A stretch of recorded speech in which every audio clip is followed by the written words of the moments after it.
আমন্ত্রণ জানাচ্ছি 1 মিনিটে আজকের বাংলাদেশে, সাথে আছি আমি তানজির রহমান। আন্তর্জাতিক অপরাধ ট্রাইব্যুনালে হাসিনা সহ 10 জনের বিরুদ্ধে অভিযোগ। 28তম থেকে 42তম বিসিএস ক্যাডার পদে নিয়োগ পেলেন বাদ পড়া 259 জন। 10 কর্মদিবসের মধ্যে বিচার বিভাগের কর্মকর্তাদের সম্পত্তির হিসাব দাখিলের নির্দেশ। বিসিবির পরিচালক পর্ষদের বেশিরভাগই আওয়ামী ঘরানার। মূল্যস্ফীতি কমাতে জরুরি পদক্ষেপ, কমবে দাম বললেন অর্থ উপদেষ্টা। অন্তর্বর্তী সরকারের সঙ্গে কাজ চালিয়ে যেতে চায় ভারত বললেন প্রণয় ভার্মা। বাংলাদেশের অভ্যন্তরীণ বিষয়ে হস্তক্ষেপ করবে না চীন। যারা হেলিকপ্টার থেকে গুলি করেছে ও নির্দেশ দিয়েছে সবাই অপরাধী, জানালো হাইকোর্ট। হাসিনার ক্ষমতাচ্যুতিতে যুক্তরাষ্ট্র জড়িত থাকার অভিযোগ হাস্যকর।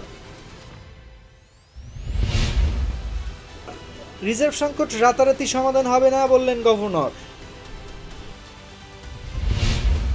এখানেই শেষ করছি 1 মিনিটের আজকের বাংলাদেশ। এতক্ষণ সঙ্গে থাকার জন্য ধন্যবাদ সবাইকে।